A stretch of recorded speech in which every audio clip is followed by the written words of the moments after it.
तमाम नाजरीन जो इस वक्त एक्सप्रेस न्यूज़ की खैर रमज़ान की इफ्तार नशरियात देख रहे हैं, आप सबको इस खैर के सफ़र में खुश आमदीद। अस्सलाम वालेकुम नाजरीन, आज 22 रमज़ानुल मुबारक है और आज जब इफ्तारी हम कर चुके होंगे तो बड़ी रात भी शुरू हो जाएगी और पता ही नहीं चला किस तरह हम 22 रोज़ों तक आकर पहुंच गए। ये आखिरी अशरा है और तमाम देखने वालों से बस इतनी सी गुजारिश है कि मुझे और ज़ीशान को अपनी दुआओं में शामिल रखें। सनम, ये बहुत ख़ास बात की है, मुझे और सनम को अपनी दुआओं में ख़ास याद रखें, स्पेशली इन ताक रातों में। और खैर का सफ़र ये जारी है क्योंकि हम उस नबी सल्लल्लाहु अलैहि वसल्लम की उम्मती हैं जिन्होंने सारी ज़िंदगी खैर बांटी है। इस सफ़र में अब आप और हमारा सफ़र जारी रहेगा। बिल्कुल ठीक। आज हम बड़ी इंटरेस्टिंग बात करने जा रहे हैं ज़ीशान। आज हम बात कर रहे हैं उस गैप के बारे में जो ज़रा हमें महसूस होने लगा है। अच्छा। आम तौर पे जब हम घर में बैठे हुआ करते थे अपने बड़ों के साथ तो एक टेलीविज़न की स्क्रीन होती थी, पूरा घर अपने हिसाब से टीवी देखता था। किसी का 3 to 4 टाइम होता था, किसी का 5 to 6। अब्बू आ जाते थे तो सब लोग अपने कमरों में चले जाते थे क्योंकि जाहिर सी बात है उस वक्त न्यूज़ का टाइम हो जाता था। लेकिन आहिस्ता आहिस्ता जैसे वक्त बदला, जैसे ज़माना बदला, एक टीवी रूम से टीवी लोगों के कमरों तक पहुंच गया। गैजेट्स आ गए। बिल्कुल गैजेट्स आ गए, हाथ में आपका जो स्क्रीन है आपको हाथ में मिल गई। उसके साथ एक कंप्यूटर हुआ करता था या एक लैपटॉप हुआ करता था जो मेन एरिया में रखा जाता था, वहाँ सब इस्तेमाल करते थे। अब्बू अम्मी यार आपका वक्त भी हमारा भी ऐसा हुआ करता, एक रूम में बस लैपटॉप यहाँ इस्तेमाल होगा, वो वाला जो इंटरनेट से कनेक्ट, और सबकी बारियां लगी होती कि अभी मेरा 1 घंटा है, फिर दूसरा लड़ाइयाँ भी होती थी और इस तरह सबको पता होता था कि कौन क्या कर रहा है। अब जो नई जनरेशन है हमारी वो कहती है, एक जो उनका जो सेंटेंस होता है जो बहुत मशहूर है वो है I need space, I need my privacy. आपके भी बच्चे ज़ीशान मुझे बताएं तो ऐसा होता है? ये आपने जो कहा ना आई नीड स्पेस और प्राइवेसी, मेरी बेटी 3 साल की है। हाँ। ठीक है, क्योंकि बड़ा बेटा जरा टीनेजर होने वाला है। हाँ। तो बेटा आके स्कूल होता है, बाबा आई नीड माई स्पेस। तो मेरी 2.5 से 3 साल की बेटी एक दिन मुझे आके कहती है, मैंने बेटा खाने का टाइम हो गया, कहती है बाबा I need my space please please I need इसको स्पेस की जरूरत है। जब तक ये बच्चों तक होता है तो बड़ा अच्छा लगता है ना, अल्लाह मेरी प्यारी बच्ची आई नीड स्पेस बोलिए। लेकिन यही बच्चा जब बड़ा हो जाता है और कभी कभार अपनी अम्मी को कहता है कि मॉम आई नीड स्पेस, तो जवाब में आपको पता है क्या आता है, अम्मी की तरफ से हाथ उठता है। बट आज हम ये जानने और समझने की कोशिश कर रहे हैं कि क्या स्पेस मांगना गलत है, क्या प्राइवेसी होना गलत है, क्या हमारी कोई तरबियत में फॉल्ट है या फिर हम समझ नहीं पा रहे अपने बच्चों को। काफ़ी दफ़ा ये होता है कि हम हर इल्ज़ाम अपने बच्चों पे डाल देते हैं। बहुत सी दफ़ा अब क्योंकि टेक्नोलॉजी आ गई है, हम एक्सपेक्ट करते हैं कि बच्चे को जो हमने बिल दिया है, बिजली का बिल दिया है, जाओ जाके पे करके आओ। जब बच्चा बैठा हुआ होता है तो हम होते हैं नाराज़, पता चलता है बच्चे ने फ़ोन पे ही वो बिल। अब फोन के बिल की बात करिए, मैं 2003 की बात है, अमेरिका में था। तो उस जमाने में ये कोई गैजेट्स और फोन्स और ये कैमरास नहीं आए हुए थे अच्छा। ना। तो मुझे घर फोन करना होता था, वालदा कहती मेरा बेटा कैसा है, किधर है, क्या कर रहा है। तो मुझे कॉलिंग कार्ड देने कॉल करनी है। और आज आराम से मेरी बेटी, हम सेट पे मौजूद है, ब्रेक टाइम आता है, बाबा आपको वीडियो कॉल, आप कैसे लग रहे हैं प्रोग्राम में, आज कैसे हैं, ठीक है। So how technology has change the life. अब इशू क्या हुआ है इस टेक्नोलॉजी का कि हमारी एक जनरेशन और आप और हम तो प्रॉब्ली थोड़ा बहुत आदी हो रहे हैं, हमारी जो हमसे पिछली जनरेशन है, जो नानियां दादियां, इवन जो पेरेंट्स हैं, उनके लिए ये टेक्नोलॉजी एडॉप्शन या इसको अंडरस्टैंड करने में वो जो गैप है ना, that is the big challenge. मुझे बड़ी मज़े की बात याद आ रही ज़ीशान और मैं ये तमाम देखने वालों से भी शेयर करना चाहूँगी। किसी ने अर्ज़ किया, पहले जब आपके अब्बू कहते थे बेटा जाओ अलमारी में मेरी चप्पलें रखी हैं लेके आना, तो बच्चा उस वक्त, बच्चे सब्जेक्टिव होते थे, बच्चे जाते थे और देखा अच्छा नहीं है चप्पल यहाँ, तो बच्चे ढूंढते थे चप्पल, जब तक चप्पल मिल ना जाए आप अब्बू के पास वापस नहीं आते थे। क्यों? ऑडियंस ऐसा था कि नहीं। अब आज के ज़माने के बच्चे को बोलो बेटा वहाँ इस कोने में मेरी चप्पल रखी होगी, जाओ लेके आओ, वो जाएगा, वो देखेगा, क्योंकि बच्चा अब ऑब्जेक्टिव हो गया है, वो जाएगा, वो देखेगा, उसको चप्पल नहीं मिली, वो वापस आएगा, अब्बू चप्पल नहीं है। तो अभी हमें एक मेहमान ने ज्वाइन इन किया है, सना ख्वां हैं, बहुत मारूफ नात ख्वां हैं हमारे साथ, रिजवान गुमन मौजूद है। रिजवान गुमन जी खूबसूरत कलाम पेश कर रहा हूँ।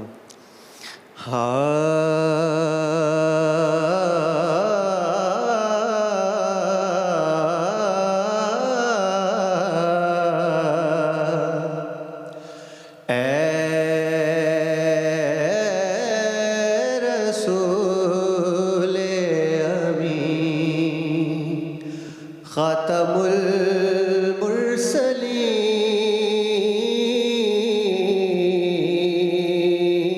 ए रसूल अमीन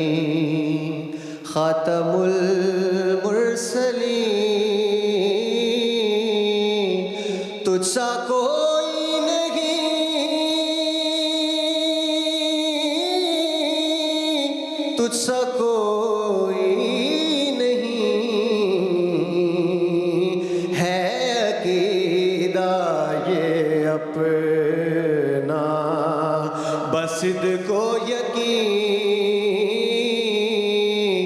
तुझसा कोई नहीं या रसूल अल्लाह,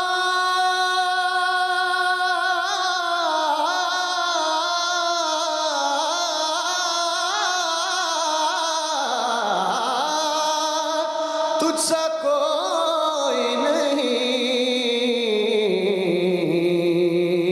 ऐ रसूल अमीन। और आप अलैहिस्सलातु वस्सलाम की खिलकत पे शेर देखिए कि दस्ते कुदरत ने ऐसा बनाया तुझे, जुमला साफ से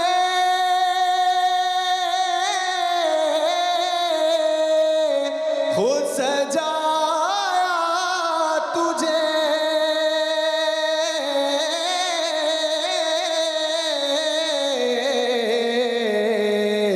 दस्ते कुदरत ने ऐसा बनाया तुझे, जुमला साफ से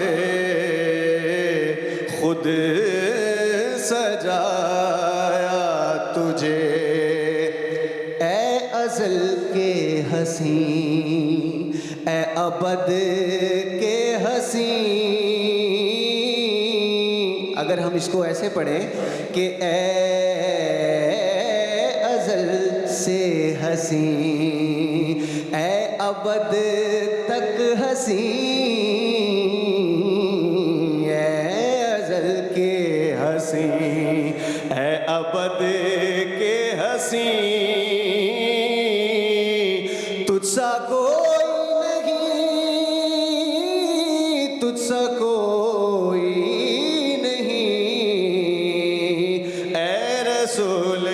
अमी।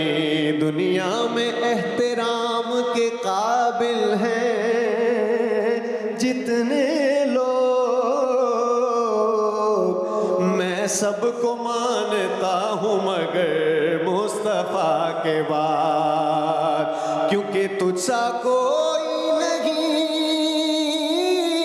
तुझसा कोई नहीं ऐ रसूल अमीन। और शेर देखिएगा कि बज़्म-ए कौनैन पहले सजाई गई, फिर तेरी ज़ात मंज़र पे लाई गई। सय्यदुल अव्वलीन सय्यदुल आखिरीन, तुझसा कोई नहीं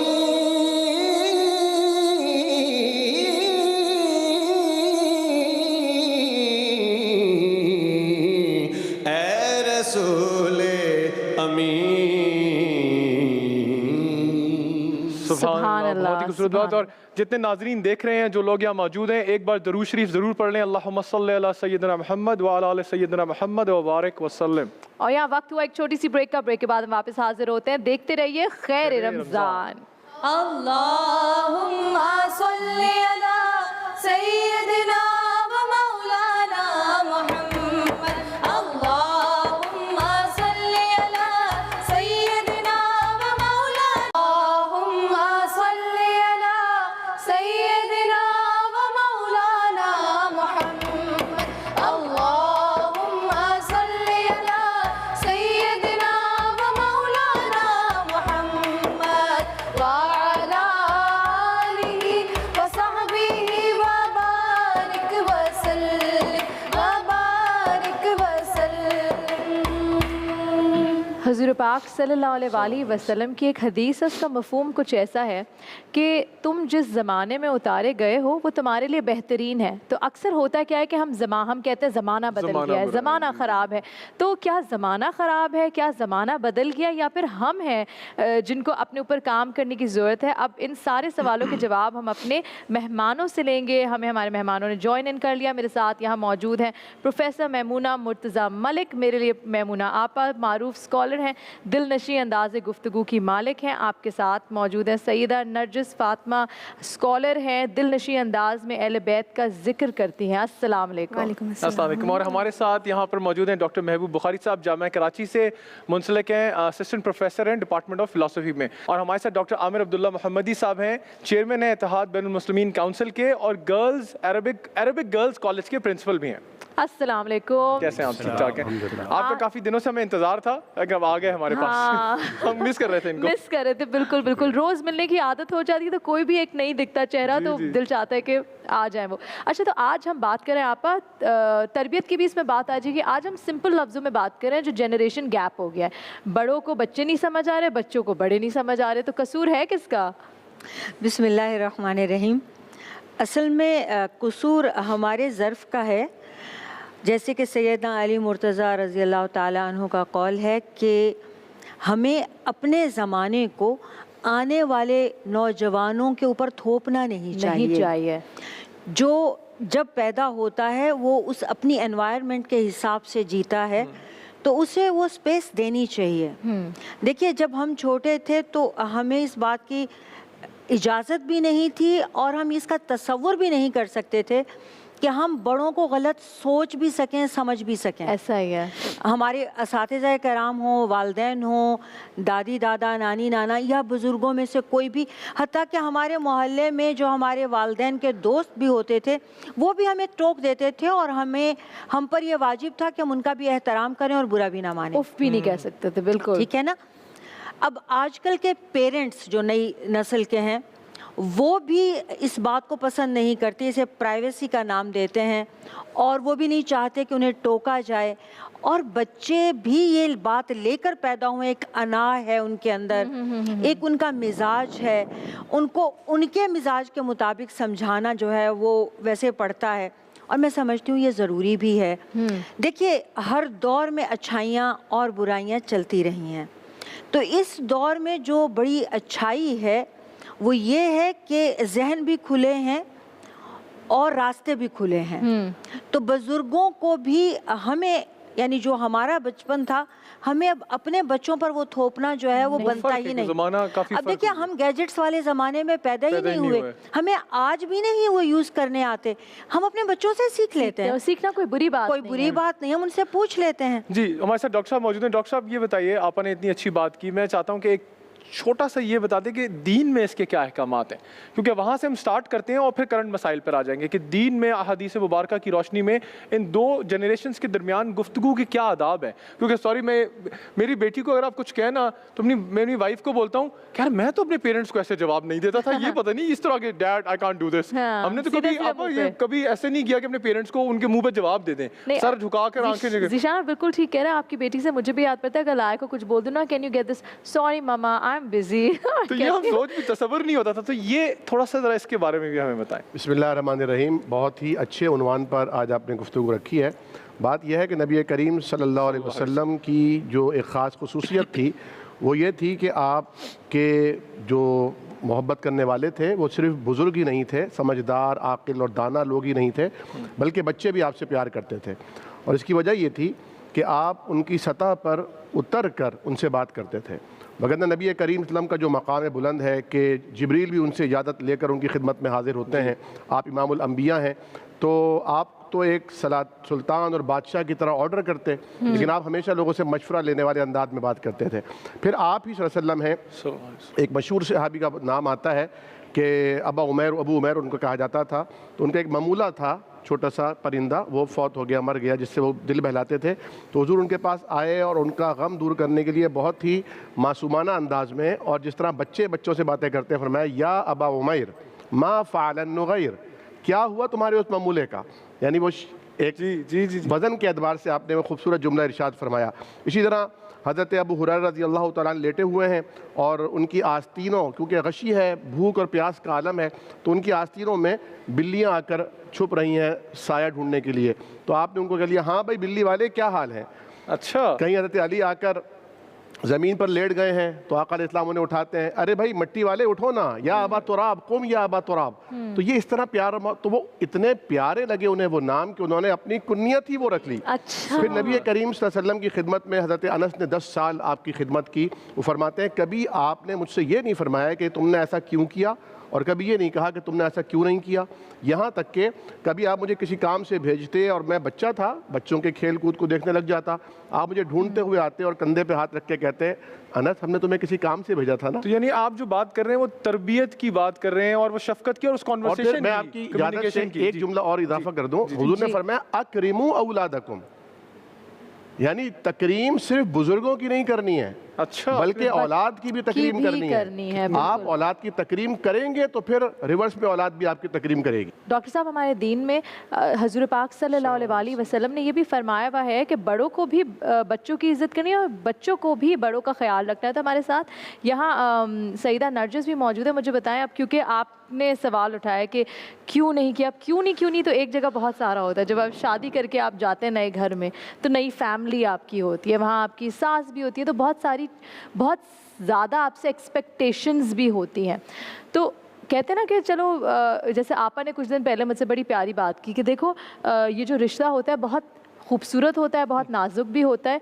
बच्चियाँ तो बच्चियाँ होती हैं, अगर बड़े ही थोड़ा मोहब्बत दे दे तो शायद वो संभल जाए। तो आपने किस तरह शादी के बाद एक नई फैमिली में एडजस्ट की, या अपनी सास के साथ कभी मुश्किलात पेश आई या नहीं आई, तो किस तरह नहीं बताएगी?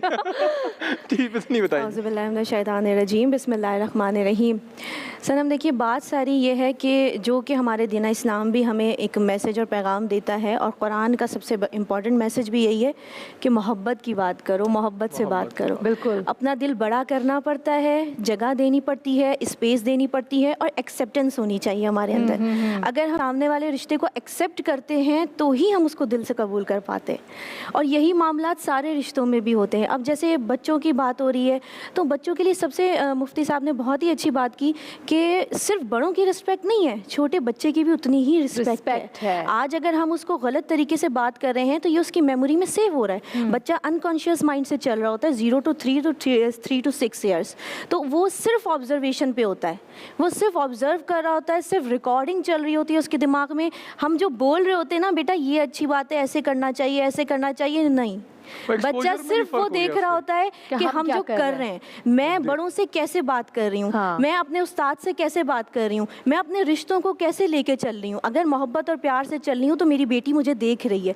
अगर मैं गलत तरीके से, गलत अंदाज से बात कर रही हूँ, रूडली बात कर रही हूँ, तो मेरी बेटी मुझे नोटिस कर रही है। और अब तो ऐसा दौर है कि मेरी बेटी मुझे टोक भी देती हैं। अच्छा, माशाल्लाह। हाँ, वो 8 ईयर्स की हैं। अगर कोई ऐसी बात हो गई तो मम्मा आपने ही तो बताया था कि ऐसा नहीं करना, आज आप ऐसे कर रही हैं। नहीं, ये बच्चों में है, बच्चे बताते हैं इस तरह के, नहीं क्योंकि आपने ही उनको बताया हुआ होता है। तो बच्चा वो नहीं करता जो आप उसको कह रहे होते हैं, बच्चा वो करता है जो आप एक्शंस कर रहे होते हैं उसके सामने, उसी का रिएक्शन आता है। यहाँ हम मजीद इस बात को, इस गुफ्तगू को कंटिन्यू करेंगे, लेकिन अनफॉर्चुनेटली हमें एक ब्रेक की तरफ बढ़ना पड़ा है ज़ीशान।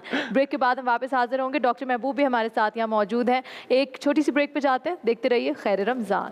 अल्लाहुम्मा सल्ली अला सय्यदिना व मौलाना मुहम्मद, सय्यदिना व मौलाना मुहम्मद। अल्लाहुम्मा सल्ली अला सय्यदिना व मौलाना मुहम्मद व अला आलिहि व सहबिहि व बारिक व सल्लिम व बारिक व सल्लिम।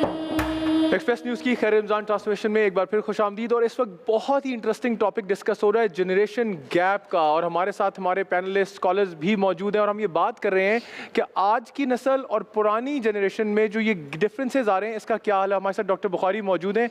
डॉक्टर साहब, आपसे ये सवाल करना चाहते हैं कि जनरेशन गैप मसाइल का हल क्या है आपका, क्योंकि जामिया से ताल्लुक है, यूनिवर्सिटी में आपके पास यंग स्टूडेंट्स आते होंगे कि जी मेरे पेरेंट्स ने ये कह दिया, मैं ज़ीशान, आप तो बहुत जल्दी हल पर आ गए, अभी तो कितने सारे और सवाल बाकी थे। फ़ौरन से आपने हल पे आ गए, बट अच्छी चीज़ है, जो चीज़ सदियों से चल रही है उसका हल मिल ही नहीं, वो जाना हल चाहिए। ये देखिए सनम, मैं फौजी हूँ, मेरा बेटा फौजी बनेगा, हाँ। मैं डॉक्टर हूँ, मेरा बेटा डॉक्टर बनेगा, मैं इंजीनियर हूँ, मेरा बेटा इंजीनियर बनेगा, और मैं ये नहीं देखता कि उसकी ख्वाहिश क्या है। मसाइल क्रिएट होते हैं अक्सर यूनिवर्सिटीज में, बच्चे वो होते हैं जी क्यों डॉक्टर बन रहे हो, क्योंकि वाले साहब चाहते थे, पेरेंट्स चाहते थे। तो इसका सोल्यूशन क्या हो सकता है? बिल्कुल ठीक है। देखें, बहुत अच्छा मौजू है। एक से दो उसूली बातें। जब हम ये कहते हैं कि हुजूर अकरम सल्लल्लाहु ताला अलैहि वसल्लम का दौर ठीक है, वो हम नॉर्मेटिवली कहते हैं, खैरुल कुरूनी क़र्नी। तो नॉर्मेटिव का मतलब ये है कि अखलाकियात का मयार वो है। इन दीज टर्म्स जब भी हम कहते हैं कि हुजूर का दौर ठीक है, मयार है, वो ये है। ऑफ कोर्स उसमें कुछ तब्दीलियाँ आई हुई होंगी, लेकिन नॉर्मेटिवली हम उसको देखते हैं। दूसरी बात मैं ये समझता हूँ ज़ाती तौर पर कि इस डिबेट में आम तौर से बहुत बाइस्ड हो जाते हैं हम, कब? जब हम सारा कसूर डालते हैं पुरानी जनरेशन के ऊपर। अच्छा। दो बातें हो गई। तीसरी बात सुनिए, तीसरी बात ये कि क्या आज का मसला है ये? नहीं, ये सदी, हर सदी के अंदर, और यानी मैं ये कहता हूँ हर जनरेशन के अंदर ये गैप आता है। और इसको हम समझने के लिए आसान अल्फाज में क्या कहते हैं, दो मुख्तलिफ दुनियाओं के लोग हैं ये। यानी जाहिर सी बात है, जब आपके यहाँ औलाद होती है, आप 30 ईयर्स बैक होते हैं, 40 ईयर्स बैक होते हैं, तो आपकी नई औलाद जब जनरेट करके बड़ी होती है, थोड़ी सी ग्रो करती है, उसकी एक नई ज़रूरियात होती है, नई लैंग्वेज वो बोलती है, नई तरह से चीज़ों को समझती है।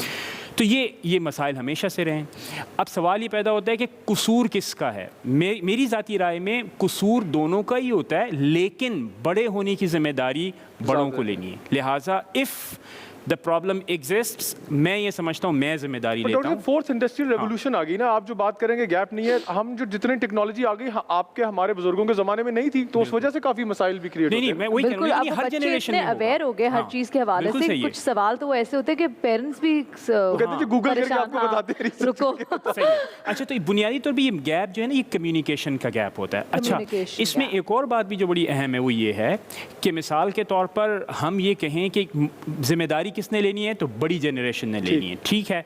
अच्छा, उसके बाद जो अहम बात है वो ये है कि न्यू जनरेशन के फैसले कैसे करने चाहिए।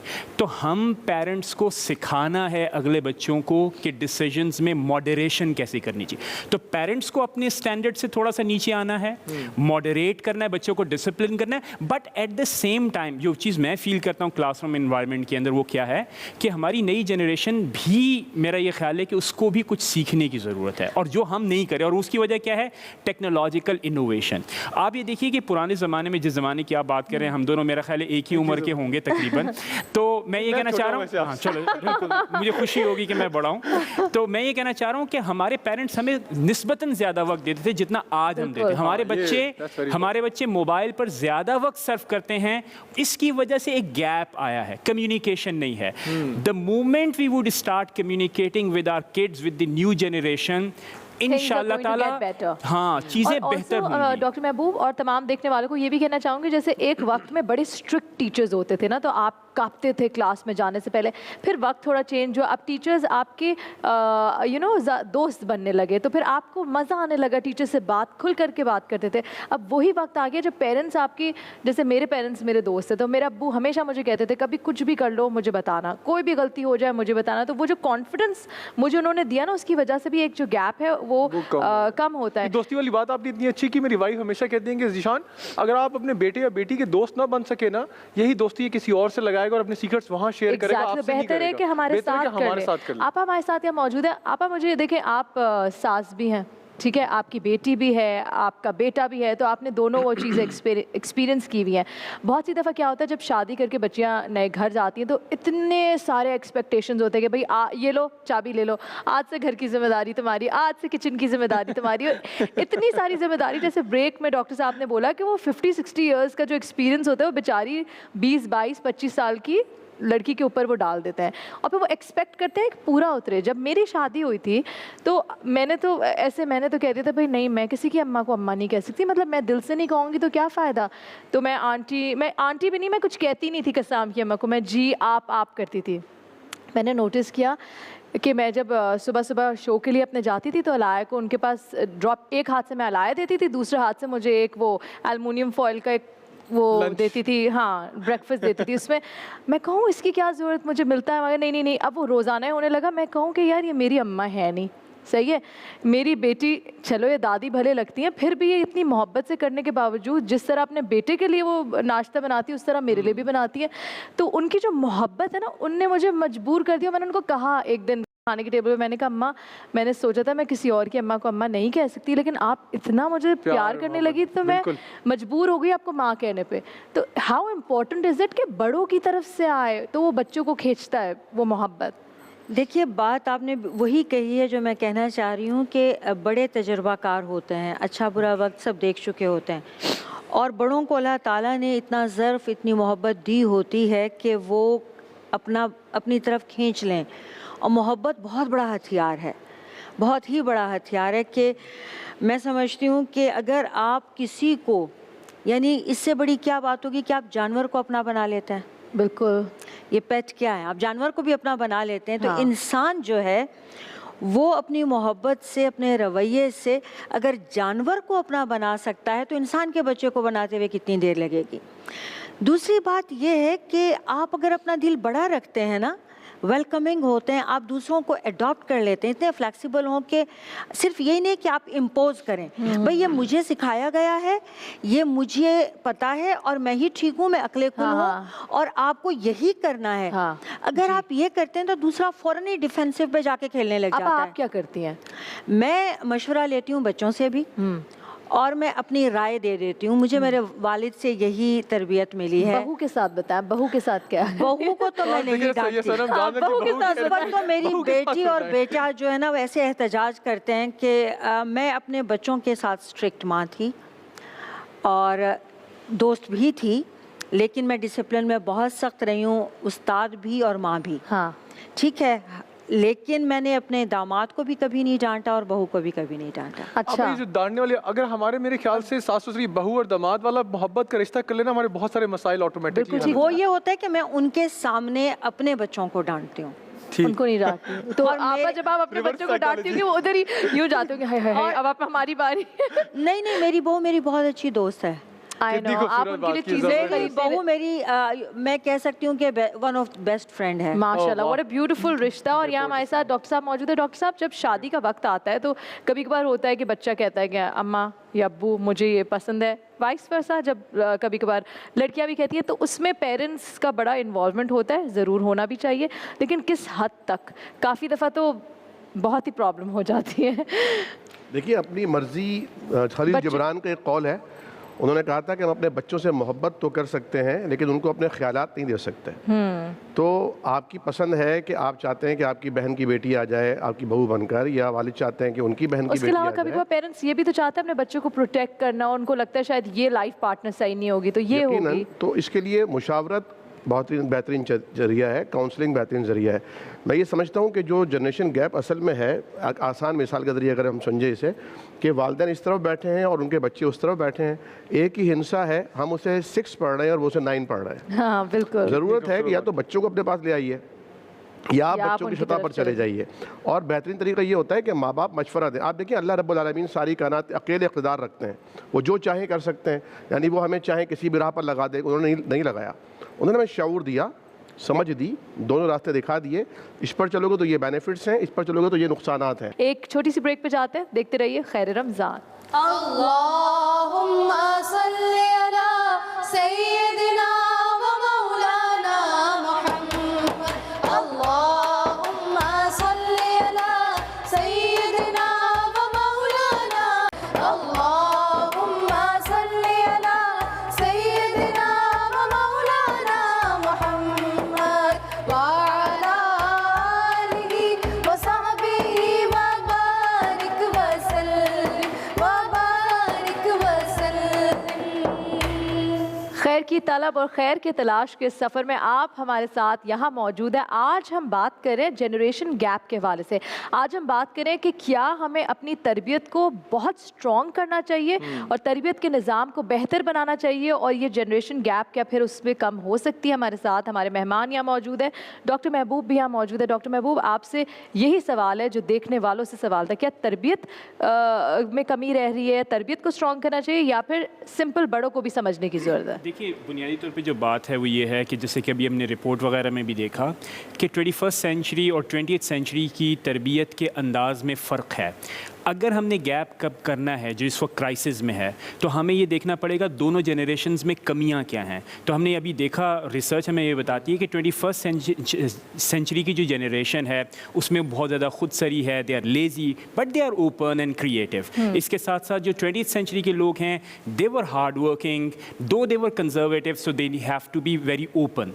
तो दोनों जनरेशन्स को अपनी स्ट्रेंथ को जानना है, डायलॉग की तरफ जानना है। ये प्रिज्यूम नहीं करना कि मेरे बच्चे नेसेसरीली गलत हैं, या बच्चों को ये प्रिज्यूम नहीं करना है मेरे पेरेंट्स ओल्ड फैशन हो गए, खत्म। No, you always learn from the past. और आप ये देखिए, मैं आपको एक बड़ी पते की बात बताता हूँ। हम समझते हैं आइंस्टाइन आ गया, अब न्यूटन को जो है कब्र में दफन कर देना चाहिए। Sir, Einstein became possible because of the Newton, Newton became possible because of the Copernicus and Galileo. और अगर आप सबको दफन कर देंगे, there is no science. So there has to be cooperation and teamwork. And a continuous dialogue and learning. हमारी new generation को एक चीज़ ज़रूर सीखनी चाहिए, चूँकि देखिए मैंने 16-17 साल से पढ़ा रहा हूँ। I know how things are getting worse and worse. मुझे सिर्फ एक चीज़ कम्युनिकेट करनी है अपने बच्चों को, और वो ये है, स्टार्ट लर्निंग, स्टार्ट लर्निंग। हाँ, मैंने बहुत अपने आप को रिफॉर्म किया है, आपको भी रिफॉर्म करना है। जिस दिन हमने अपने बच्चों को ये सिखा दिया, डॉक्टर साहब यानी ज़ीशान भाई, उस दिन आप देखिएगा हमारा मुआशरा बहुत अच्छा हो जाएगा। अच्छा, learning it goes both ways, कि पेरेंट्स भी एक्सेप्टेंस हो कि हाँ मुझे सिखा। बहुत सारे पेरेंट्स होते हैं हेजिटेंट कि हाँ हमें पता है, बहुत सारे पेरेंट्स होते हैं जो सीखना चाहते हैं। आगे नहीं जा सकते हम, अगर पेरेंट्स ने ये कह दिया कि हम नहीं सीखे हुए, हम सीखे सिखाए हैं, नहीं आगे जा सकते। बच्चों ने ये तय कर लिया मेरे पेरेंट्स गो, खत्म, छुट्टी हो चुकी है, कभी नहीं हम आगे जा सकते। कंफ्यूज हो गया। आप लर्निंग की बात करें, हम तो लर्निंग तो कर रहे हैं, लर्निंग तो हो, फोर्थ इंडस्ट्रियल रेवोल्यूशन आ गई है। क्या लर्निंग से मुराद डायलॉग है कि मैं आपको सुनूं, आप मुझे सुने, और वो टाइम, क्योंकि लर्निंग तो हो रही है ना। ज़ीशान भी देखें, बुनियादी तौर पे बात यह है कि मैं अपनी जनरेशन में मैं अपने एक्सपीरियंसेस शेयर करूँ। मेरे जो बच्चे हैं, मिसाल के तौर पे क्लासरूम में मेरे अपने जो बच्चे हैं, वो मुझसे अपने एक्सपीरियंसेस शेयर करें। देखें बाबा, जब हम फ्री फायर खेलते हैं, या लेट्स से कि जब हम जो है जब मरी गए थे, we were feeling like that. अब मैं उनको अंडरस्टैंड करने की कोशिश करूँ कि क्या है जो ज़बान इस्तेमाल करें, समटाइम्स हमें लगता है वो खुद सर हैं, मैं उनको अंडरस्टैंड करने की कोशिश करूँ। बात ही करें वर्चुअल रियलिटी की, अब एक ये चीज़ बहुत ही नई है हमारे बड़ों के लिए। तो अभी किसाम क्योंकि आए हुए हैं, तो वो लेके आए अपना ऑक्यूलस, और वो अब्बू, मेरे अब्बू को उन्होंने पहनाया। तो अब्बू भी, मेरा अब्बू बड़े हेजिटेंट है इस तरीके से ना, टेक्नोलॉजी और ये वो। तो मैं भी बड़ी एक्साइटेड थी। मैंने कहा अब्बू पहन के देख रहा है, it's a 3D world, it's a different world, और हर कुछ दिख रहा है। किसाम उनको मार्स पे ले गया। तो अब टेक्नोलॉजी की वजह से आई वाज एक्साइटेड। किसाम के अब्बू, किसाम की अम्मी और सब, अरे मैं गिर जाऊंगी, बड़ा मज़ा आया। यहाँ हमारे साथ नरजिस भी मौजूद है। नरजिस, आप कुछ इम्पॉर्टेंट बात तमाम देखने वालों से करना चाह रही थी बच्चों के हवाले से, वो क्या है? सनम, मैं जो इम्पोर्टेंट बात बताने जा रही हूँ वो ये है कि यकीनन एज अ पेरेंट हर कोई इस चीज़ को समझता भी है। बस फ़र्क सिर्फ इतना है कि हमें थोड़ा सा अपने बच्चों को समझने की ज़रूरत है। जैसे एज अ पेरेंट हम चाहते हैं कि मेरा बच्चा, मेरी बेटी मुझे समझे, मेरी हर बात को फॉलो करे, इसी तरह बच्चा भी हमसे ये चाहता है। और बच्चों को समझाने का बेहतरीन तरीका ये है, जो कि मेरे बाबा हमेशा मुझे समझाते हैं कि बेटा ऐसे लेके अपनी बेटी को चलो। जब वो गुस्से में हो, ज़बरदस्ती, ज़िद में, कोई बात नहीं मानेगी, उसको छोड़ दो, स्पेस दो, टाइम दो। सबसे बेहतरीन वक्त बाबा कहते हैं कि बच्चों को समझाने का है, बेटा जब रात में उसको सुलाने लेटती हो ना, जब उसको सुला रही हो, जब उसको तुम प्यार दे रही हो ना, उस वक्त बेहतरीन वक्त है कि बच्चा आपकी सारी बातें मानेगा, सुनेगा और समझेगा। कि रात में आप उसको इतना मौका दें कि वो आपसे सवाल कर सके, उससे पूछें कि बेटा आज आपका दिन कैसा गुजरा, आपको क्या अच्छा लगा, क्या बुरा लगा। बच्चे को एहसास दिलाएं कि you are very important for me, मैं आपसे प्यार करती हूँ। ये नहीं कि आपने टॉप आना है तो मैं आपसे प्यार करूँगी, आप मेरी बात सुनेंगी तो मैं आपसे प्यार करूँगी, नहीं। एहसास दिलाएं कि नहीं बेटा मैं तुमसे हर हाल में प्यार करती हूँ। उसको जब ये एहसास होगा कि नहीं मेरे पेरेंट्स तो मुझसे बहुत प्यार करते हैं,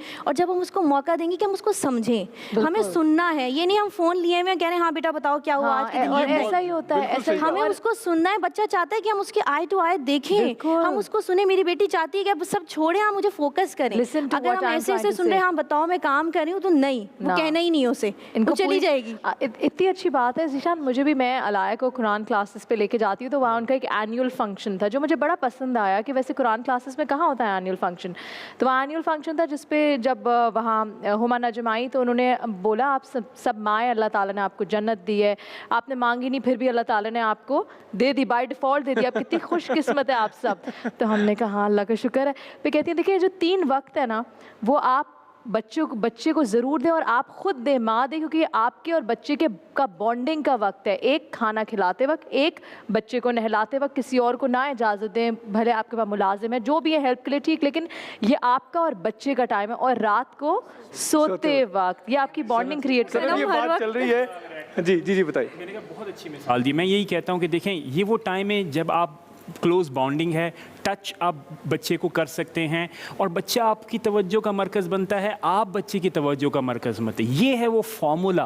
अगर हम दुनिया को एक्सपेंड करें तो इंशाल्लाह ताला जनरेशन। हमने मदरहुड की वजह से हमने आपका बड़ा टाइम ले लिया, आप हमें कहाँ ले जाने वाले? मैं इससे भी बता रहा हूँ कि बच्चों की जब बात हो रही है तो हमारे सेट के में बहुत ही खूबसूरत और प्यारा सा बच्चा है, उसके पास चलते हैं। शहरियार नासिर हमारे साथ यहाँ मौजूद है। कौन सा कलाम सुनाने वाला है आज ज़ीशान? इनसे पूछते हैं कौन सा कलाम सुनाएंगे। मैं इसलिए जा रहा था कि आज मुझे लग रहा है मैं इनसे मैचिंग करके आया हूं। जाए खड़े हुए साथ फिर लग रहे हैं मैचिंग लग रही है ना। ये वेस्टकोट कौन सी, ये सिंधी स्टाइल की वेस्टकोट पहनी हुई है आपने? अच्छा, आज मुझे लगता है ज़ीशान को अपना बेटा भी याद आ रहा है। मेरा बेटा भी ऑलमोस्ट इसी एज का है तो मुझे वैसे ही ना बहुत अच्छा लगता है बच्चा, इसके जिस दर्द से ये पढ़ता है ना कलाम। माशाल्लाह। शहरियार क्या हाल है, कैसे हो आप? अल्हम्दुलिल्लाह मैं ठीक हो?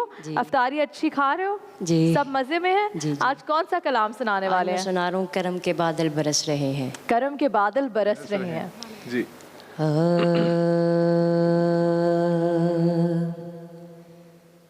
करम के बादल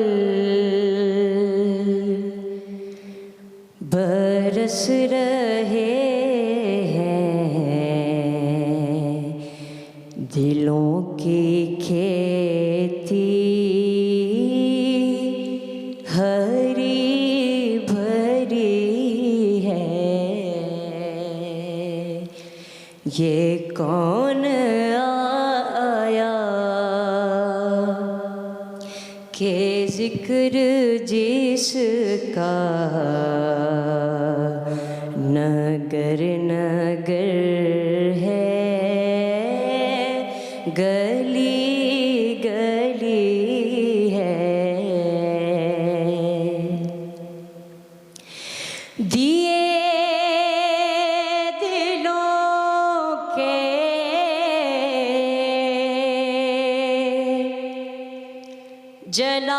जलाए रखना,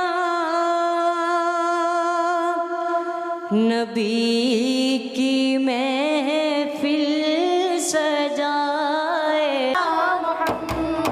अल्लाहुम्मा सल्ली अला सय्यदिना व मौलाना मुहम्मद व अला आलिहि व सहबिहि व बारिक व सल्लिम व बारिक व सल्लिम। बच्चे हमारे अहद के चालाक हो गए हैं, जुगनुओं को दिन में परखने की जिद करेंगे। तो अब ये सेगमेंट है गुफ्तार से किरदार तक का। हमारे साथ हमारी यूथ यहाँ मौजूद है। अस्सलाम वालेकुम। वालेकुम अस्सलाम। चलाक यूथ मौजूद है हमारा topic भी यूथ है। लेकिन एक कम लग रहा है इनमें से हमें आज। हाँ कहाँ है वो पूरे 22 रोज़ों में चलाकियाँ दिखा दिखा के बेचारा बीमार हो गया। चलाकियाँ भी कम हो गई, चलाकियाँ भी परेशान होगी, अब क्या करेंगे। तो आज आपको पता है आपका टॉपिक है बच्चे हमारे अहद के चालाक हो गए और हमारे साथ इरम हमीद मौजूद हैं। तो आपका टाइम स्टार्ट करें। जनाबे वाला आज मैं घर से एक्सप्रेस न्यूज़ के सेट के लिए निकली तो एक बच्चा मेरे ताक़ुब में भागता भागता आया। मुझे लगा कोई ज़रूरतमंद होगा तो मैं रुक गई। करीब आकर पूछने लगा आप ही आपके घर में टीवी है? मैंने कहा जी है। कहता है चलता है? मैंने कहा जी चलता है। तो कहने लगा पकड़ के रखिएगा कहीं चलते चलते भाग ही ना जाए। जब हम छोटे थे तो हमारे हाथ में एक प्लास्टिक का फ़ोन पकड़ा दिया जाता था जिसमें एक ही गाना बार बार बजता था, लेकिन आज तो बच्चों के हाथ में एंड्रॉयड, एप्पल, लैपटॉप और टैबलेट पकड़ा दिया जाता है। और उस वक्त भी 3G 4G नहीं बल्कि अब्बा जी और मास्टर जी हुआ करते थे जिनके एक थप्पड़ से ही 30 तरीन नेटवर्क आ जाया करता था। तो बच्चे तो बेहद चालाक हो गए हैं और आजकल उन बच्चों को भी प्यार के गम लगे हैं जिन्हें अभी हिफाजती टीके भी पूरे नहीं लगे होते। तो मुझे लगता है बच्चों की ये चालाकी सोशल मीडिया से मुंसलिक है। तो मुझे लगता है कि गंजे को नाखून तक और बच्चे को सोशल मीडिया तक रसाई ना ही मिले तो अच्छा है, वरना गंजा अपनी टिंड की और बच्चा पूरे पिंड का जीना मुहाल कर देगा। जबरदस्त, वेरी गुड इरम। इसके साथ हमारे साथ यहाँ मौजूद है लारेब। लारेब, आप इतनी प्यारी लग रही हैं और आपने जो जोड़ा पहना ज़रा दिखाएं, इसके पीछे बहुत मेहनत है। तमाम देखने वालों को मैं बताती चलूँ कि ये जोड़ा इनकी सिर्फ अम्मा ने डिज़ाइन ही नहीं बल्कि खुद स्टिच भी किया है। वाह, ये माँ की मोहब्बत का वैसे आप कोई नेमल बदल नहीं है। जी बेटा, बिल्कुल। आपका टाइम स्टार्ट होता है अब। लारेब, अब स्टार्ट कीजिएगा। हाँ चले आप हाँ, स्टार्ट करें। Take your time. जनाबे वाला, जो बच्चे अभी 250 ग्राम के नहीं हुए लेकिन इश्क की बीमारी में मुब्तला होकर अपनी महबूबा को मैसेज करते हैं, तेरी यादों के भूल भुलैयों में अक्सर गुम होकर मुझे चाय ठंडी पीनी पड़ती है। जनाबे वाला, वही बच्चे जिनकी नाक से अब तक बुलबुले बह रहे हैं, वो भी अपनी महबूबा को इश्क की जुदाई में मैसेज कर रहे होते हैं कि इतना दुबला हो गया हूँ सनम तेरी जुदाई में, इतना दुबला हो गया हूँ सनम तेरी जुदाई में, खटमल भी खींच लेते हैं चारपाई से। तो जनाबे आला, मैंने इन बच्चों को समझाया, बेटा छोड़ो ये इश्क माशूकी के चक्कर, पढ़ाई लिखाई करो, जिशान भाई बनो। तो कहने लगे थैंक यू। तो वो बच्चे भी अहद के चालाक मुझे कहने लगे, कौन कितनी डिग्री रखता है और कौन कितना पढ़ा लिखा होता है, शादी का खाना खुलते ही सब पता चल जाता है। तो जनाबे आला, मुझे ये कहना पड़ता है, हम बच्चे हमारे अहद के चालाक हो गए। Good, very good. अब यहाँ हमारे साथ एहतशाम मौजूद हैं। एहतशाम आ जाइए। जी एहतशाम, मेरे ख्याल से मुझे लग रहा है कि ज़्यादा प्रिपेयर नहीं किया हुआ है इन्होंने। अच्छा, बच्चों को मैं ये बताते जाऊँ अपने नाजरीन को, क्योंकि बच्चों को हम बुलाते हैं और आकर इधर ही टॉपिक देते हैं। ये लोग यूनिवर्सिटी गए होते हैं सुबह, फिर इनकी ट्यूशंस भी चल रही हैं, इन्होंने रोज़ा भी रखा होता है और फिर आकर ये हमारे साथ तकरीर भी करनी होती है। तो कितनी अप्रिसिएशन की बात है इनके। बिल्कुल ठीक, मेरे ख्याल से इन सारे बच्चों के लिए अप्रिसिएशन तो बनती है। तो ऑडियंस में हमारे साथ यहाँ यूथ ही बैठी हुई है, मुझे नजर आ रही है, तो जोरदार तालियों में इनको अप्रिशिएट करते हैं हम। अच्छा, मुझे वैसे सनम एक ऑडियंस एक छोटी सी बच्ची नजर आ रही है। हाँ। ये बच्ची उस वक्त से मुझे इशारे कर रही है और हाथ हिला रही है। इनसे कुछ सवाल पूछे कि इनके ये जो हम कह रहे हैं अहद के बच्चे चालाक हो गए। हाँ हाँ, चले चले। तो आज सारी बेटियां हमारे साथ मौजूद हैं। आ जाए। माइक है आपके पास? ऑडियंस नहीं है, चले। नहीं, तो आप मुझे बताएं क्या क्या लगता है आपको, अपने आपके पेरेंट्स आपको पूछते हैं कि ये क्या कर रहे हो, हर वक्त सोशल मीडिया पे बैठे हुए हो? इधर आ जाए, किससे बात? आ जाए, आ जाए, इधर आ जाए। आ जाओ, आ जाओ, आ जाओ। आपको बुला रहा हूँ, आपने कहा। आ जाओ, क्या नाम है आपका? अस्सलाम वालेकुम। वालेकुम सलाम। इधर आ जाओ, करीब आ जाओ। क्या नाम है? हफ्सा। हफ्सा, यूं करके इधर, ताकि आप भी देख सको सबको और सब आपको भी देख सकें। जी, क्या सवाल है जीशान भाई का? मैं पूछ रहा था आपसे, आपकी मुझे बता रही थी कि आपके जब आप पेरेंट्स आपको रोकते हैं, जो हम कह रहे हैं अहद के बच्चे, आप कितनी चालाक है? ऐसे कि कोई इशू नहीं होता, जब मम्मा को जवाब नहीं देते तो मम्मा डांटती है। हाँ। और जवाब क्यों नहीं देते? हेडफोन वगैरह लगी हुई होती है। हेडफोन वगैरह लगी होती है। हेडफोन वगैरह लगी हुई होती है, हमारा थोड़ी कसूर है, वो तो हेडफोन का कसूर है। Thank you so much. Ehtisham हमारे साथ यहाँ मौजूद है। And ji Ehtisham, are you ready? बच्चे हमारे अहद के चालाक हो गए हैं। दोबारा करूंगा, अगर मेरा फंबल है तो ठीक है, इजाजत। बिल्कुल। निशान भाई हैं? कल मैं घर देर से पहुंचा। अच्छा। तो वालिद साहब बहुत नाराज़ हुए। देर से आने की वजह दरियाफ्त की तो मैंने वजह बताई कि मैं बस में सवार था कि अचानक मेरी चप्पल टूट गई।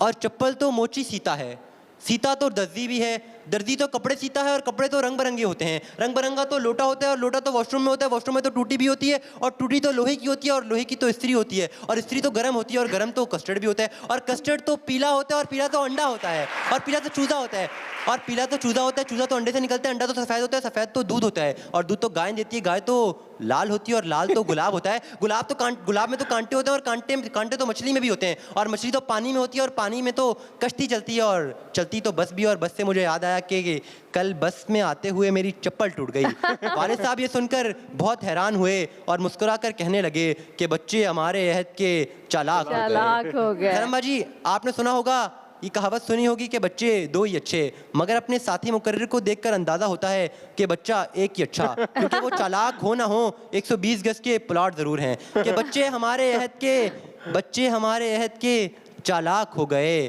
पहले गंजे हुए और फिर लंदन फरार हो गए। गॉड क्या हुआ एहतिशाम, आज आप मुतमईन नहीं लग रहे।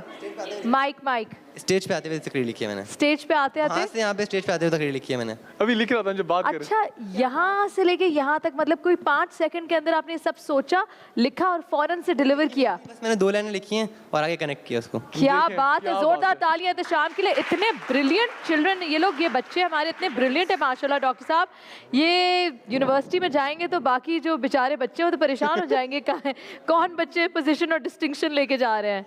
लकीली हमारे साथ ख्वाजा साद यहाँ मौजूद है जिनकी तबीयत खराब हो रही थी, बट समहाउ ही मैनेज टू कम। आ जाए।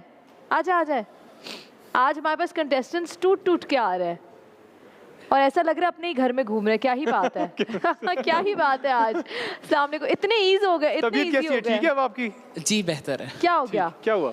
बस रमज़ान है, रोज़े चल रहे हैं तो थोड़ी सी बिगड़ गई तबीयत, हाय हाय, चलो कोई बात एक्सप्रेस की टीम का साथ हो तो बेहतर हो जाता है। ओहो, क्या बात है। चले जी, आपको पता है आज का टॉपिक क्या है? चालाकी है। बच्चे ये चला बच्चे हमारे अहद के चालाक हो गए। ओके, शुरू। जब जुल्मों सितम बढ़ने लगे और क़यामत सुगरा बीती जाने लगे तो उस माशरे के अंदर भी छोटे छोटे बच्चे बड़े बड़े इनाम याफ्ता हो जाएं तो चालाक कहलाए जाते हैं कि हम ईमान फातिमा हो गए और 11 साल की उम्र के अंदर वर्ल्ड टेनिस चैंपियनशिप कहलाए। अरे हम अहद के चालाक हो गए कि हमने 10 साल की उम्र में स्मार्टफोन बना डाला। हम चालाक हो गए कि हम अरमान कुरैशी हो गए और हमने 10 साल की उम्र के अंदर शतरंज के अंदर बादशाहत दिखाई। बच्चे हमारे अहद के चालाक हो गए क्योंकि हमने रोंदा है बयाबानों को, सहराओं को। हम जो बढ़ते हैं तो बढ़ते ही चले जाते हैं। हमसे वाकिफ है ये ज़मीन, ये आसमां, ये समंदर, ये पहाड़, कि हम तारीख को लाते हैं। बहुत शुक्रिया। Very very good. बच्चों की सनम बात हो रही थी तो अपने नाज़रीन को बताते हैं 16 साल का पाकिस्तानी बच्चा, 16 साल की कम उम्री और world champion snooker, world champion Ehsan Ramzan ने 16 साल की उम्र में वर्ल्ड चैंपियन स्नूकर बन गया। तो फिर तो ठीक है ना कि पहली बार। बच्चे तो चालाक हो चालाकी गए। मेरे ख्याल अच्छी है जी, ऐसी चालाकी अच्छा, बच्चों को बड़ा बुरा लगता था। मुझे याद है बचपन में जब कोई कहता था ना मेरी बहन को बड़ी चालाक, ये बड़ी चालाक है, तो उसको बड़ा गुस्सा आता था कि क्यों आंटी मुझे बड़ी चालाक बोलिए। और आज वो बड़ी चालाक बच्ची डिजाइनर है, उसकी 3 आउटलेट्स है, तो मेरे ख्याल से ऐसी चालाकी और ठीक आपकी ही है। परफ्यूम्स भी लॉन्च किए मैंने सुना है उन्होंने। जी, बड़ी मेरी मदद की है उन्होंने। और इसके साथ यहाँ वक्त हुआ है एक ब्रेक का, वक्फे पे चलते हैं और खैर रमज़ान में आपको दोबारा खुश आमदीद करेंगे। अल्लाहुम्मा सल्ली अला सय्यदिना व मौलाना मुहम्मद। अल्लाहुम्मा सल्ली अला सय्यदिना व मौलाना मुहम्मद। अल्लाहुम्मा सल्ली अला सय्यदिना व मौलाना मुहम्मद व अला आलिहि व सहबिहि व बारिक वसल्लिम।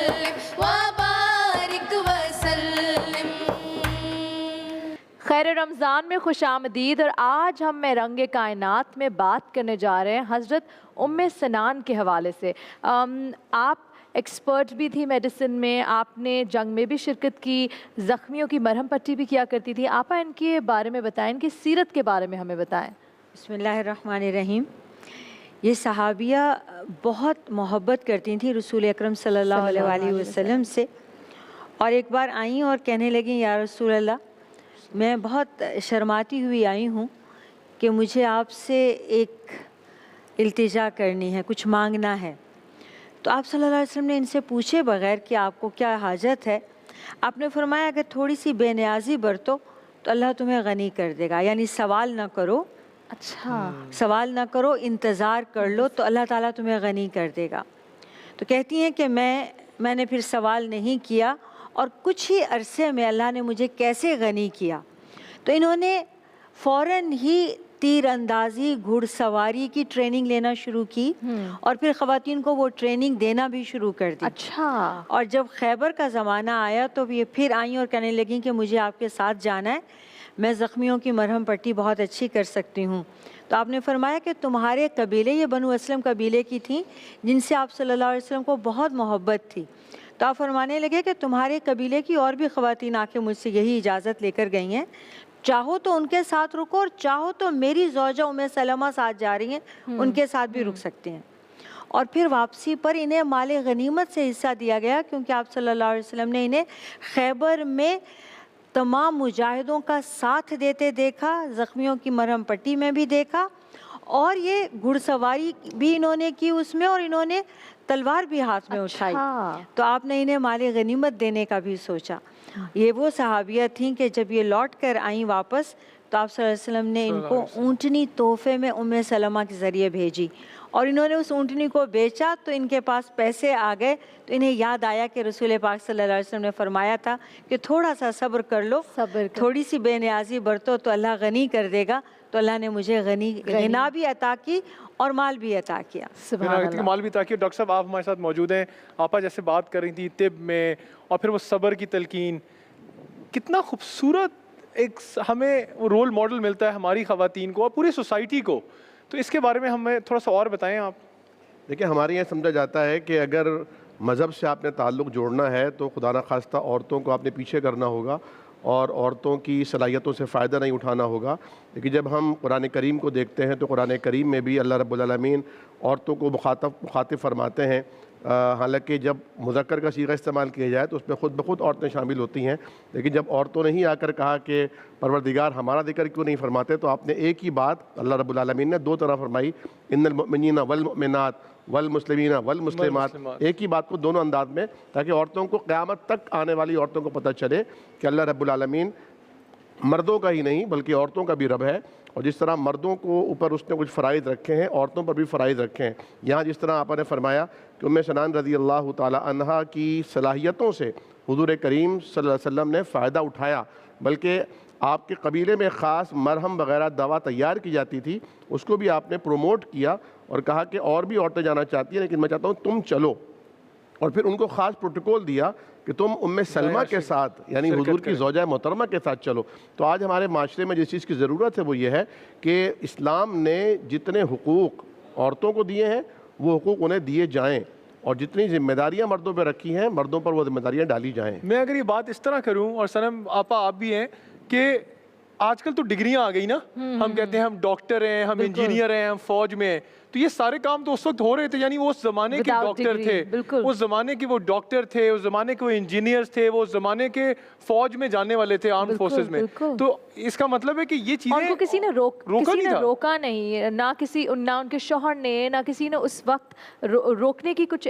अभी आज के माहौल अगर हम देखें, काफ़ी लड़कियों को उनके घर वाले रोकते हैं, चाहे वो कभी कभार भाई होते हैं, कभी वो शौहर की सूरत में होते हैं, कभी वो फादर की सूरत में होते हैं। लेकिन अगर आप पीछे देखें, हम लोग इतने कंजर्वेटिव नहीं थे जितना बना दिया गया या पेश जिस तरह जो वुमेन एम्पावरमेंट के नाम पर हम जो कहते हैं कि जी करनी चाहिए, वुमेन एम्पावरमेंट तो इस्लाम ने सिखाई, जैसे डॉक्टर साहब कह रहे हैं, जैसे आपा कह रही हैं, जो आप बात कर रहे हैं। जी डॉक्टर साहब, मेरा ख्याल है बड़ी खूबसूरत अंदाज में गुफ्तगू हुई इससे पहले भी। तो इसको अगर आप आज के दौर में अप्लाई करें तो घुड़सवारी का मतलब क्या है, यानी as an art of war, तो आप क्या कहेंगे? आप ये कहेंगे भाई उन्होंने जो है फाइटर जेट जो है वो लर्न कर लिया, because that's an instrument of war. इसी तरह फ़र्ज़ करें कि अगर आप यानी कि आर्ट ऑफ मेडिसिन सीखते हैं, और ये याद रखिए कि मेडिसिन आप 4 से 5 साल ग्रेजुएशन हासिल करते हैं, 2 साल का आप हाउस जॉब होता है, and she was in the field, यानी उसमें आप देखें कि लर्निंग क्या है, एंड इसके साथ साथ आप ये देखिए कि उनके ख़ानदान के कंट्रीब्यूशन को भी उन्होंने आगे बढ़ाया। एक और बड़ी खूबसूरत बात जिसका जिक्र किया गया कि आपको माले गनीमत में हिस्सा दिया,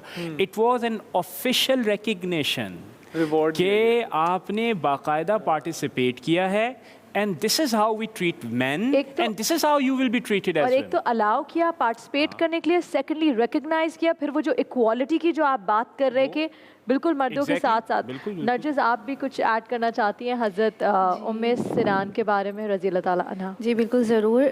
सनम, बात हो रही है ख़वातीन की, और आप ये देखिए कि माशाल्लाह इन अजीम हस्तियों का ज़िक्र जब होता है तो एक हमें एक एनर्जी मिलती है, एक हमें एक अपनी ताकत का एहसास होता है कि लोग जो आपको कमतर करना चाहते हैं, आपको नीचे करना चाहते हैं, आपको अपने बराबर आने के लिए ज़रा जो Struggle बातें करना होती हैं, पड़ता है, मांगना पड़ता है, जो तो आज हम बात दीन करते हैं। इस्लाम जो है ना, इतना प्यारा हमारा दीन है, इतना बेशक। खूबसूरत दीन है कि इसने औरत को क्या मकाम दिया है।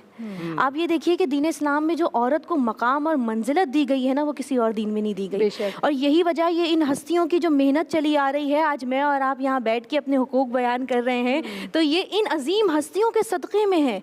इन्होंने स्ट्रगल की, इन्होंने ये मेहनत की। और ये बात याद रखिएगा कि हमेशा जैसे इनका जिक्र हो रहा है कि किस तरह मुजाहिदों की खिदमत करती थी, किस तरह आप उनके काम आया करती थी, तो आप देखिए कि ख़वातीन हर तरीके से अपने आप को आगे कर सकती हैं, आप बढ़ सकती हैं आगे। और यही वो ख़वातीन हैं कि जिन्होंने किरदार दिखाया दीन इस्लाम को फैलाने के लिए।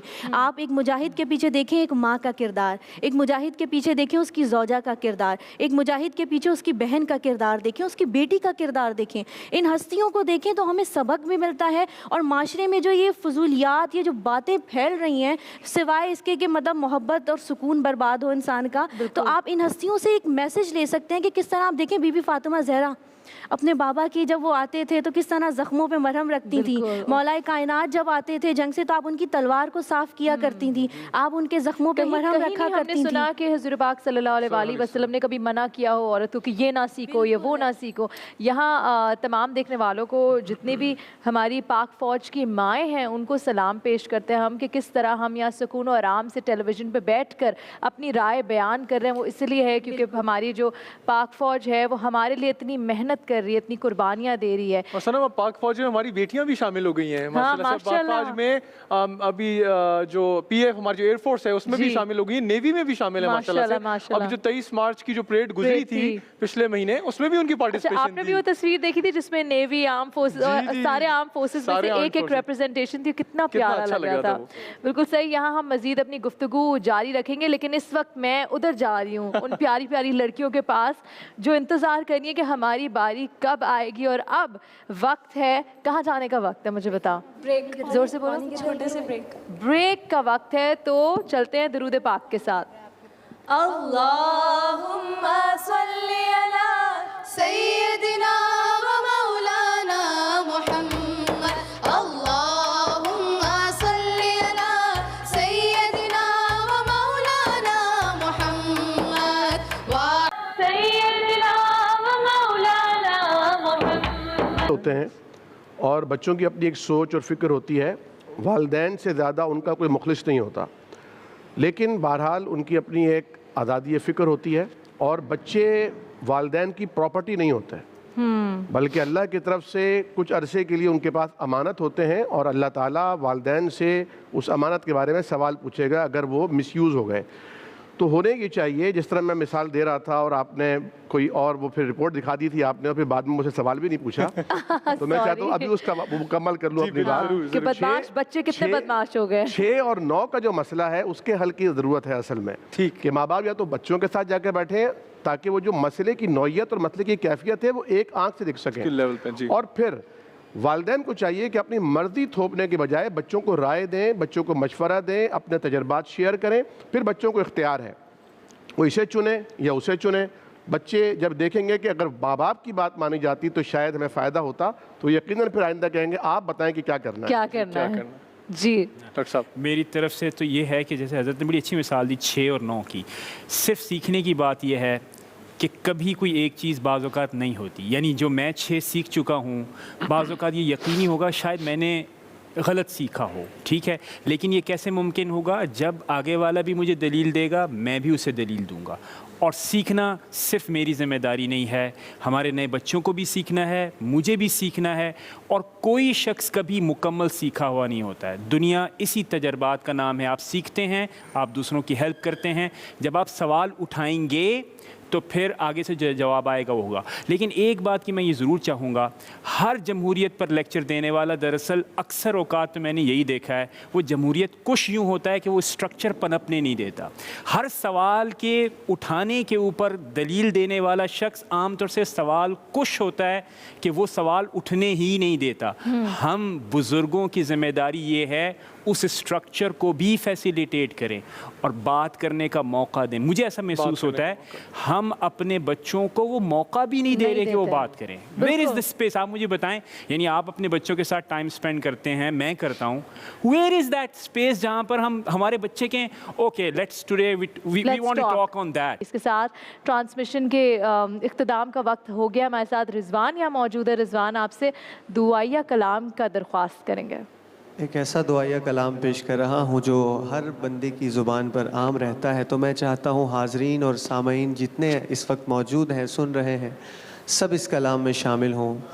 मैं क़ब्र अंधेरी में